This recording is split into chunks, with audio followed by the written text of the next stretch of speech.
8 seconds and we're live. 6 seconds and we're live. 5, 2, 1. And we're live. We're back. We're back. Oh my goodness. What a feeling it is. I know. No IG live today. No IG live today. But it's okay. We're going to record it. We're recording. Exactly. We got recording. We're doing recording. We got clips. I'm trying to get to do clips after this. Oh, yes. I like it. I like it. Get the clips in. Get the VOD uploaded. But how can we start the show off without reminding people, all of our listeners, what this is? I am Ken Paulk, and I'm here with James Young, and this is the A in Statesboro Sports Show, where we talk about all things Georgia Southern, and we throw Atlanta in there because why not? That's going to be the new catchphrase. Yes, bro. We throw Atlanta in there because why not? Why not? So, if you don't know what this is a sports show. Like I said, we're going to talk about some things. We should be on here for about a good hour or so. I got a class. I got a class here today at about 2:30, so we're gonna make it work. But we're here having fun. Exactly. But you just want to jump right into what we got some catching up to do, don't we? We do have a lot of catching up to do. There's a lot we have to catch up on. Yeah, we're gonna have to kind of speed run. I'm not gonna lie. Mm-hmm. We're gonna have to run a little bit here, but that's okay. That's okay. That's what we're looking for here. So first and foremost, football, right? Georgia Southern football. Mm-hmm. How we feeling, James? How we feeling? It was a rough 2-game stretch on the West Coast, but I do like how we played against USC a lot better. I feel like the offense finally started to get it together. We are going to need to figure out this run defense stuff.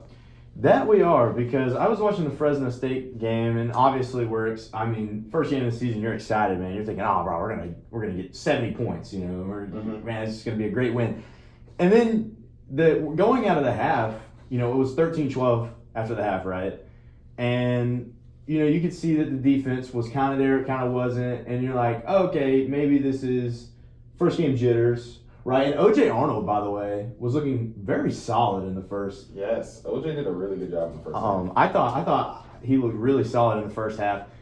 But then we come out of half, and I feel like we just look like a completely different ball club. Like, I think Fresno State just decided running inside zone was going to be the key to success, but when you're averaging it was like 10 yards, 8 yards a carry. Why would you? Something different. They did not end the drive in the second half without scoring. That's horrid. Well, my bad. Without scoring a touchdown. That's horrid. The only time that they ended the drive in the second half and didn't score a touchdown, it was the end of the game. See, and that's not what we want, right? Mm-hmm. And so we look at the Fresno State game, right? And we're like, okay, we had some pretty decent. Like first half, we looked really good. I thought the offense looked great, right? Mm-hmm. And so we're like, okay, let's take our loss with Fresno and let's go into Los Angeles Memorial Coliseum to face the USC Trojans and possibly pull up an upset. But what did we do, James? It was, I don't even know what to call it. We were getting paid $1.3 million to make the flight out there. That we were. And play against them. So, you'll take it. But I do very much so. If you only look at the score, you're like, dang, we are a terrible, terrible ball club. Right. But we looked a lot. If you watch both of the games side by side, we looked a lot better. J.C. French wasn't putting the ball in harm's way as much as he did in week one. Mm-hmm. You see, I remember last year we were all like, we were talking about how he won the turnover battle coming out of camp. That he did. Start turning the ball over. Yeah. So far this year, he's only thrown 2 picks. So right. When it comes to the turnover ball, I think we're doing pretty good. We're winning the turnover differentials. There's not many times in football games where you will win a turnover differential and then lose by 30. Oh, 100%. And see, even watching that game too, I feel like the football team has done really good at making me feel like we have a chance. Because, are we not going to just talk about the Weston Bryan touchdown pass to, was it the first one? The first one to Camden Brown. Beautiful ball. Because I was at a watch party for the game, and we hadn't turned the game on yet, and I had on my phone the Real app. Shout out to the Real app. Yeah. I get a notification, and it's like, oh, passing touchdown, Georgia Southern, Weston Bryan to Camden Brown, and I'm like, oh, okay, like we're scoring, and I'm thinking, man, I guess we just we caught their defense sleeping, you know. This was like an easy, just like maybe he threw a wheel route out there, and we just got behind the DBs. Then I look at the replay, and I am quickly impressed by the catch, because that man, Camden Brown, made that DB look like a little boy at that moment. Crazy good catch, pretty decent spotted ball by Weston Bryan. Did the game continue that way? Absolutely not. But it was cool to see. It was like, man, you know what? We have like these glimmers of a great team, and it makes you want to say, why are we not winning these games? Mm-hmm. You know. I'll definitely say if you watch the first 2 minutes of that game, you're like, oh, we're firing, because we forced a fumble early on. We go right back down the field. We put the ball in the end zone. I'm like, okay, maybe we got a little bit of a chance. Right. And then you saw Camden Brown's catch, but Jacoby Lane had an amazing one the next drive on Tracy Hill. That was just absolutely insane. Yes. And that's the problem, right? That is that our offense is making the production, and yet the defensive end, like the defensive side of the ball, I'm not seeing it. I'm not seeing it from them, and it's quite insane. We got the clip pulled up right here. I'm actually about to watch this. Just see, and man, the one-handed catch is crazy. And it was a DPI too. Yes, and that's like, if you're gonna get the DPI, at least make it an incomplete pass, man. But no, he still snagged it, and that's crazy. That's just a great catch from Jacoby Lane. As soon as I saw that, I'm like, okay, that's what I was expecting. Right. I wasn't expecting a fumble on the first drive or a touchdown on our first drive. That's pretty much exactly what I was expecting, and that's how the rest of the game went. Yes, 100%. So, preview though, because we're 0-2, man. You know, is that what you want? No. Not at all. But what are we looking forward to in Georgia Southern football? Jacksonville State University. The one and only. Not even a state, Jacksonville State Not University. even a state. We know Jacksonville State a little bit. They come out the CUSA. They play in Jacksonville, Alabama. Mm-hmm. I'm not mistaken. They won the CUSA championship last year. Okay, so it's a formidable opponent. Mm-hmm. They're not some FCS school, but it's not like, once again, it's not a USC. It's not one of those teams where we're getting paid to get beat. You know what I mean? Mm-hmm. So I think this could be a game that can really say, okay, who are we? What is this team, right? We were out in Cali, got our butts handed to us a little bit. Let's come out there and actually be a football team, right? First home game, which I'm excited for. I'm so excited for that one. I'm excited to be back in Stanford, bro, and just freaking Paulson. And, dude, packing Paulson is so fun, man. Yes. It's always Pack Paulson. We have a lot of good games on tap this later this year. Southern Miss on a Thursday night. You know, our weekends begin on Thursday. Attaboy. And then, of course, our next home game after that, homecoming against the people from Atlanta. Yeah, those people from Atlanta. So it's going to be fun, man. I think after this home game, we're going to really know what kind of team we are. Yes. So, all right, that's football. I was supposed to say this. This is the first time, in the entire history that I've been doing these preview sheets. Yeah. That I've seen a team have the spread. Yeah. Because we're favored by -3.5, and then the other team's predicted to win. Wow. So that's interesting. Oh, they counting us out. The disrespect is crazy. Okay. All right. Where do you want to go next? Where do you want to go? travel to Bo Pittsfield and talk about some soccer a little bit. Soccer, okay. I think we can get that done. Women's soccer, okay. How are we feeling about women's soccer?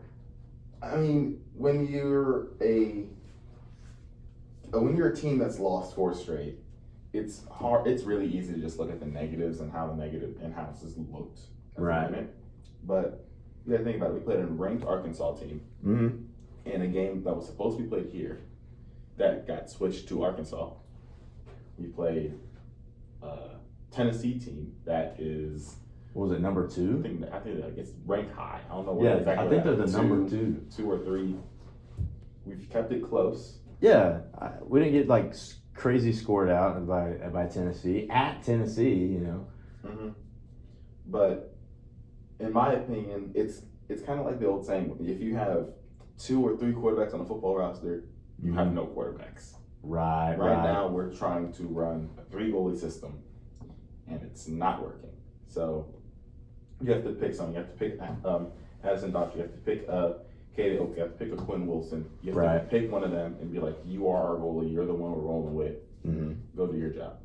Yeah, I agree. I think, you know, and I haven't gotten to go out to a lot of to the soccer games, and like what I know about the team is as much as the next guy, but I can agree, like, if you're gonna have to have guys, right? You're gonna have to have, I know we're talking about women's soccer, but like at the end, like, you're gonna have to have that person who can come in at goal and be that anchor defensively, and also honestly offensively as well, right? Mm-hmm. Putting the offense in good attacking positions, and being that field general. If you got 3 people who are trying to get that spot, it doesn't give the rest of your team that security of, like, you know what, I know she's going to be back there. You know what I mean? Mm-hmm. And so I think if we could find that, it would definitely help our team out, you know, a lot. However, it is interesting to note that Paisley Cappy, like a true freshman, is leading our team in scoring right now. She had an amazing goal in, what was it, the first game against the first game against Sanford, that kind of propelled us to tie the game and then eventually get the win that game day. So yeah, it's just something very interesting to see. Something I'm watching as the season plays out. Yeah, me too. I'm excited to see women's soccer, man. Men's soccer. How are we feeling about men's soccer? Feeling a lot better about men's soccer. A lot better about men's soccer. Look at that. We have gone 360 minutes without giving up a goal. Mm-hmm. That's what I'm talking about. It is impressive. I agree. The defense is doing their job. Hopefully they can continue it tonight. They play North Florida. Okay. Trying to do quick math here, but I'm not doing it. If they get the shot out there, they will come back home Thursday night to 450 minutes straight without a goal given up. And that's if they shut them out, right? It's assuming that they shut them out. We shut out North Florida. It's going to be, the math was what? 450. 450 minutes. That's a lot of minutes, guys. I'm no mathematician, but that's a big number, right? This is the longest. I'm pretty sure this is the longest stretch we've gone in program history. But that's kind of crazy, man. That's kind of crazy. Like, even when you look at last year, we weren't as dominant. Right. So we got to talk about. Dude, no, it's fine. we just had some fans outside our studio. That was so cool. Anyway, yeah, like last season, how did men's soccer do? Last season, 6, 7, and 4. That's what? I'm trying to figure out this ties. It's okay. You said 6 wins, 7 losses, 4 ties. You said 6, 7. I'm sorry, guys. I'm so sorry. That's on me. But yeah, I mean, the team is looking a lot better than they did last year. Right. Definitely, though, if you have not made your way out to Bo Pittsfield, whether it be for women's soccer or for men's soccer, you have to make a trip. You have to make it out there. Right behind the practice facility. Yes. It's always a good time. Yes. Okay. Volleyball. Last of the Georgia Southern sports, and then we're going to get into Atlanta a little bit with the time we have left. Volleyball, man. Dude.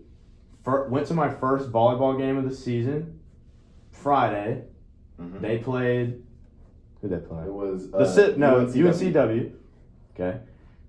Great experience. Great time. If you haven't gone to a volleyball game, you should, because it's just electric. It's fun, especially when you have a team that's, dare I say the truth? Dare I say, because if you are not a longtime listener of this show, when I say things, the opposite sometimes specifically happens. About volleyball. Yeah, especially volleyball. So I'm going to keep it light. I'm going to keep it very general and say that there is not a certain number beside the win column. Okay, and that is what is currently this team. Okay, I mean, how can you not enjoy watching your team win, right? It's always so much fun, and just like the way we're doing it too, because games were close. Like we went to the wire against Pacific, but right, it still was a sweep. Exactly, and in these past couple games. And actually the past 4 games, okay, over the weekend they played 3 games. They played Mercer, Pacific, and UNCW. Okay. None of those went to a 4th set. Mm-hmm. That's what we like to call a shutout, big guys. If you're not in the biz here, that's a shutout. And that's pretty impressive. Especially thinking about last season, where we had, 22 consecutive sets? Something like that. 22 consecutive sets without a single, win. A loss against anyone. Like, we went 22 straight sets of just winning. And I don't think we had a lot of change from last season to this season. And so you can tell, the production is still there, right? The dominance is still there. And this season is going to be a fun one to watch. Now, how we aren't ranked in the top 25, I have no clue. Me neither. That's actually insane. This is going to be the weekend. Oh, not that friend. This is going to be the weekend that tells you a lot. Never mind. Apparently not. But basically, you have to go on the road to Athens. To Athens. And you play 2 teams that are bigger name schools. You have FIU, and you play Georgia. Right. That is I think that's going to be our time to showcase what volleyball does here in Statesboro. Agreed. I agree. Because we can sit here and talk about it all the time. You might not listen. You might not care. That's right. But to be able to go out and perform it and do it at the level that we're doing it right now at a Power 4 school like Georgia, right? That's definitely will help. I think the future of this program in general. I agree, and the roster here is looking pretty stacked.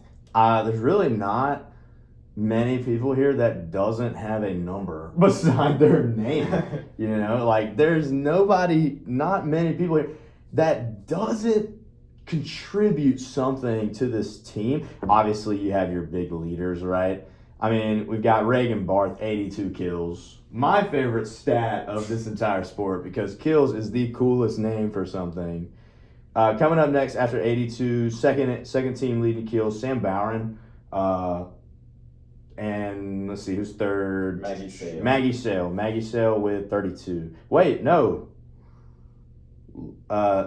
Lita Seymour here has 35, sorry. Okay, but we got that. And then your digs, which I learned last season what a dig was. Volleyball is very new to me, so this is a lot of fun and learning this sport. Maddie, how do you say your last name? Maddie Cugino? They say it? Something like that. We'll get it. We're going to get it right. 118 digs. That's kind of crazy. Let's see, 118. What you love to see in your back line. Right. Mate Camacho with 57 digs. Sam Bowron again with 56 digs. These cats are cooking, bro. It's not like it's being led by one person or even 2 people. It's being led by almost 8 people. How many people can you even have on the court at once? 6. It's being led by 8 whole people. There are people who are still crazy good sitting on the bench. And so I think we have a really good team. And this season is going to be very, very interesting to watch. Anything else about volleyball before we get to the We 404? actually are not the highest ranked Sun Belt team. What? Who is? According to NCAA RPI, whatever you want to. Yeah. We're actually third. We're Okay. under Arkansas State and Texas State. Yeah. Okay. Texas State. Two teams we don't play. Yeah. Exactly. And like, dude, don't even get me started, bro. I can roll. Anyway. There's one more thing I want to check. I want to see where Florida State's at. We're gonna. All right. Yeah, we do play Florida State. They're okay. Wait, what are they under here? FSU. I mean, maybe FSU. Speaking of FSU, There we go. Florida State, the 31. 30. So that would be the best team that we play this year. Is Florida State. And guess where we play them?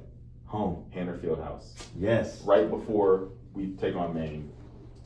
Yep. It's gonna be fun, guys. If you haven't gone to a volleyball game, go check it out, guys. The next home game is on Thursday, September 18th against South Carolina State. Should be a fun one. Mm-hmm. And then September, what was that? 20 what? The 20th. The 20th.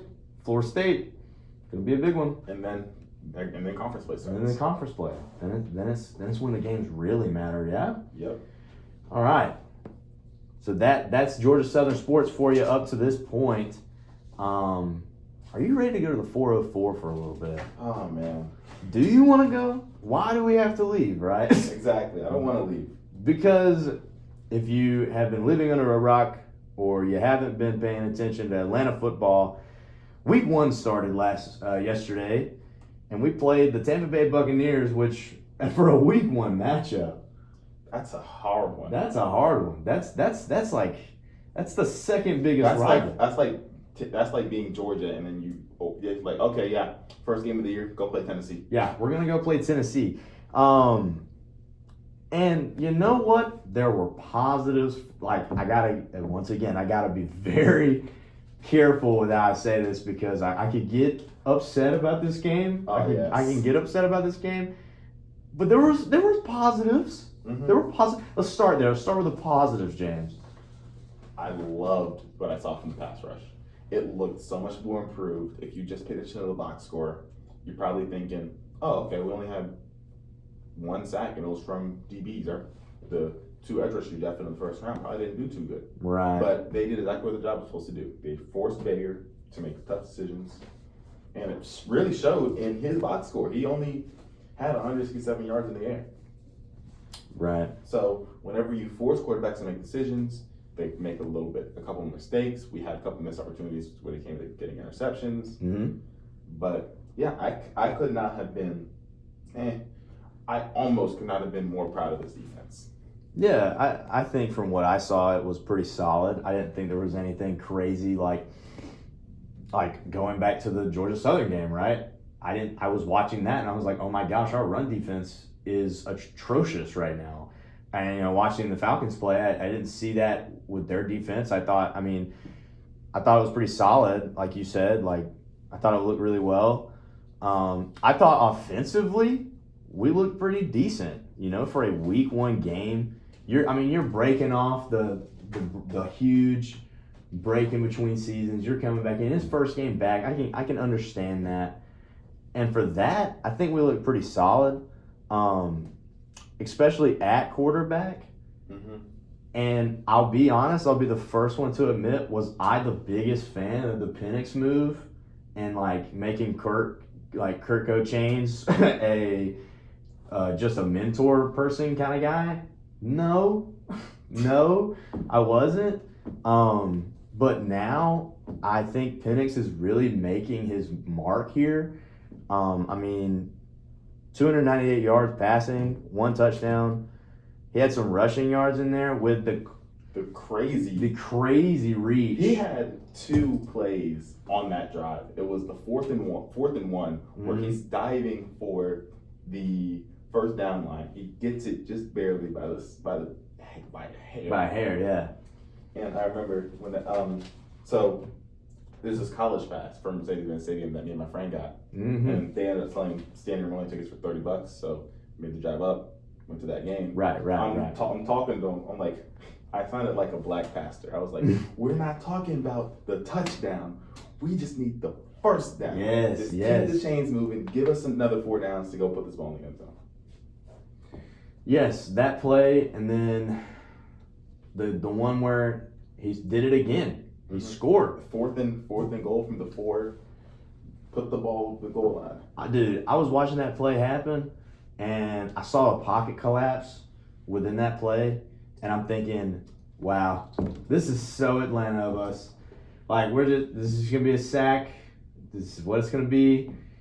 And I'm ready to go 2-8, you know? Like, I'm ready for that. And then little did you know. Literally did I know that Michael Penix, being however tall he is, with the length that he has arm-wise, reaches out and gets the touchdown. Like, that was kind of crazy, man. Like, and watching it back, I remember, like, when I first saw the play happen, I was like, no way, he's short. Because I see the knee go down. But as the replay happened, I'm like, oh my gosh, he broke the plane, man. There it is. And I was like, we're gonna win this game, guys. Like, we're gonna win this game. And did we win the game, guys? If I'm putting the blame on anyone, I am putting it on. There's 3 people. Let's hear it. I'm putting it on Mike Hughes because he got absolutely torched on that last play, that post route that they ran. Yep. Because I remember I'm watching, I'm like, yes, I'm feeling good. It's like, it was first down. I'm like, okay, we got it. Big time stop. Let's go. They need to score here. Come on, get the stop. And I'm like, everything's covered. And then he's just on the post route. And there he is. I'm blaming it on Raheem. Really? For the sole reason we could have played it a little bit better back in the game. I feel like instead of calling the second time out there on that last drive, we could have held it. We could have kept it. We could have, because it was on a play where the ball's going to the middle of the field. Right. We could have ran up, spiked it. We had 20 seconds left. Right. Put the ball probably in a better position for Koo. Maybe get a little bit further, a little more in the middle. And then the last guy moving on. Sadly. I don't want to do it. I don't want to either. Georgia Southern alumni. Younghoe Koo. Just absolutely pushes one to the right. And it's so unfortunate because... Oh my goodness. Oh wow, we're replaying it here in the studio, and the pain is too much. Yeah. Wow. But you have to treat it like shock therapy. If you keep showing it, you'll get numb to it. Yeah, get numb to it. Man, that one hurt, man. Cause like, obviously being Southern fans, we didn't necessarily like losing to USC. No one likes losing. And then thinking, okay, well maybe our Georgia Southern alumni that play in the NFL, shout out Tyler Bass and Younghoe Koo, are gonna do something for me today and make me feel a little bit prouder to be a Georgia Southern Eagle. And then he goes and he does what he did yesterday. Wide right. He had been shaky all game. He had knocked a field goal off the upright at one point. And so it's a hard one, but at some point we have to have the conversation about what life looks like after Younghoe Koo. Yeah, I agree, right? And it's hard to do that conversation because I feel like Younghoe Koo is still such like, and I know this might be like a stretch, but I feel like he's such a young kicker in relativeness to like other kickers in the league. I still want him to be fresh. Like I remember when he was like first popping off, and it was like he can't miss a kick, man. Like he's automatic. You see him coming out, it's over. But now when he comes out there, it's like, okay, is he gonna make it? We don't know. We don't know anymore, and like it hurts to say it, and like you said, maybe we do need to look for something after Younghoe Koo. Maybe there does need to be a replacement, right? I mean, he got injured last season, right? Mm-hmm. And we had who did we replace him with? Riley Patterson. Riley Patterson. I mean, is that our guy now? Like, I don't want it to be. I would prefer to have Coop, but there was a kicker that we brought in training camp that was in a kicking battle. Lenny Krieg out of Germany. However, Raheem Morris, he's already come out and said, Koo is our guy. So they're going to stick behind him, which I part of me likes. Let him figure it out. He's going to figure it out. Right, I agree. Right, let him figure it out. I don't want to see Younghoe Koo go, man. I want to bring that back, man. The like automatic. It's gonna go in, man. Like we're gonna do what we gotta do here because Koo's on the field. Like I'm not crossing my fingers, man. Like that's how we are now. Like I'm crossing my fingers. I'm like, okay, can we get this? Can we get this? And I don't like that, man. I don't want to do that. So here's to hoping that Younghoe Koo finds his way and gets back to where he was, like, what, 3 seasons ago? Like 2 seasons ago. 2 ago. seasons ago? Yeah. Freaking hey. Who do we... All right, let's get off of this game, man. It's so depressing. I wish I could preview Falcons Vikings. Right. I don't know what they look like. They play tonight. So we will get to see them fully tonight against Chicago. But right now, I can tell you that I hope the defense does the same thing. Yeah, right. If the defense plays the same way they did yesterday, yeah, we are going to be just fine. It is not at all panic. Like I feel like week 1 last year, it was kind of panic season a little bit because we had a new quarterback and a new system, and nothing looked really too good. Right. Not at all panic season. I still feel really, really confident about this year. I'm having a good time. Yeah, I feel confident too, and that's what even and this is just an all overarching thing we have to do, especially being Falcons fans and Southern fans, that the season is literally just beginning, and it's only week 1. It's only the beginning, right? We've got so much more. Southern, we got conference play coming up in 3 weeks, 3 or 4 weeks. Mm-hmm. We still haven't played our games against a team from Boone, North Carolina and Atlanta. Right. We haven't played those yet, and those are going to be fun. The team from Atlanta coming home, that's going to be fun. And with Atlanta, we have, literally, we're playing a team that has a rookie quarter, J.J. McCarthy, man. He's played what?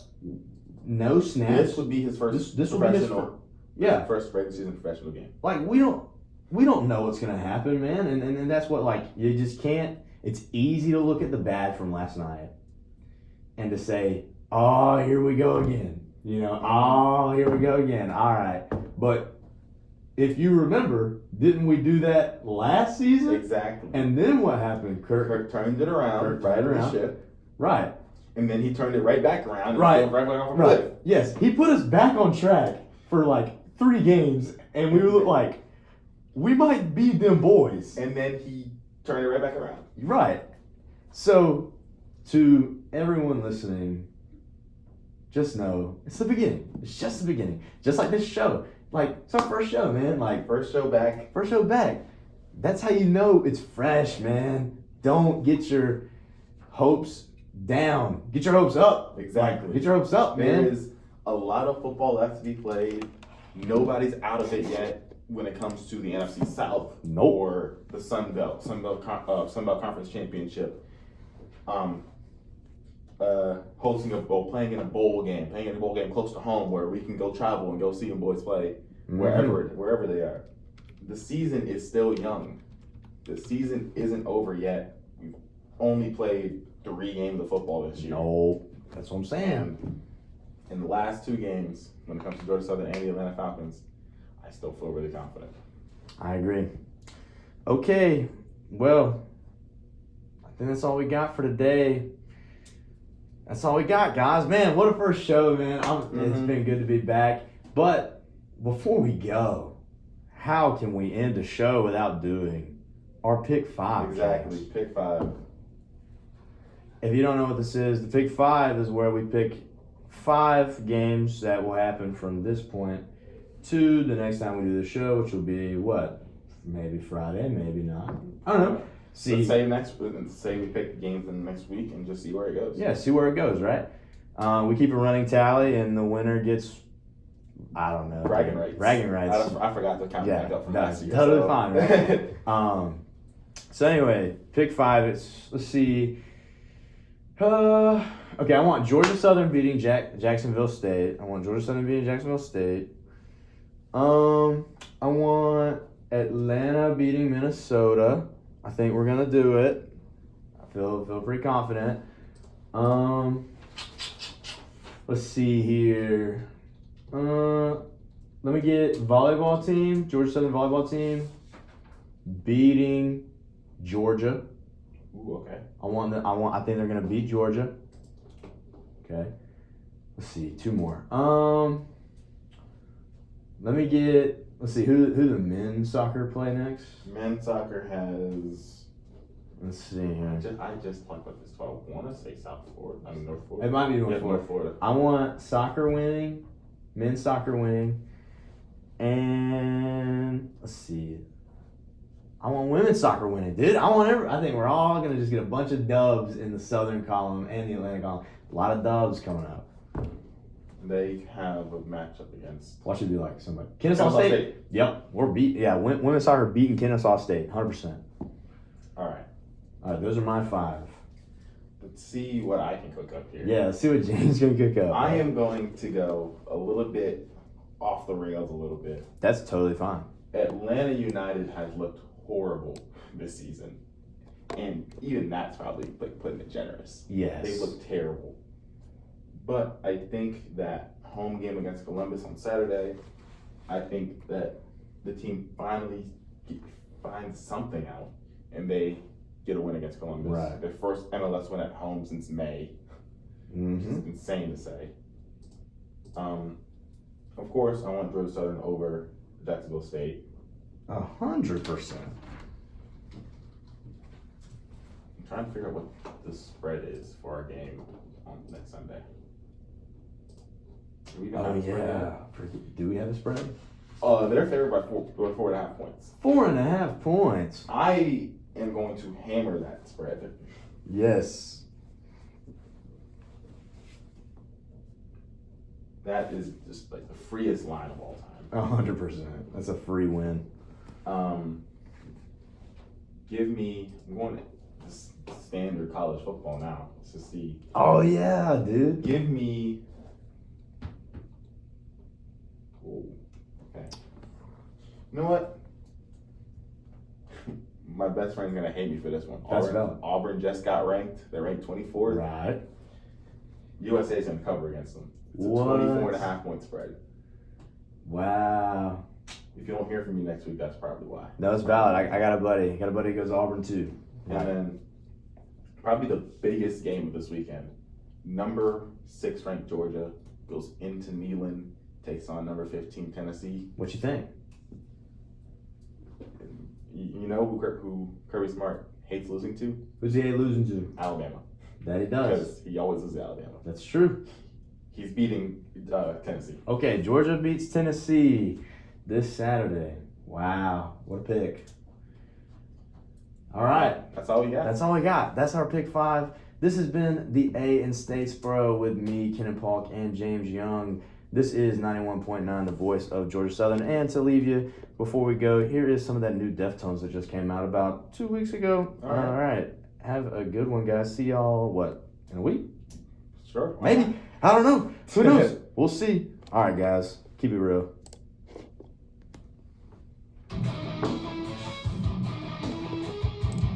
All right, bad, dude. Let's go.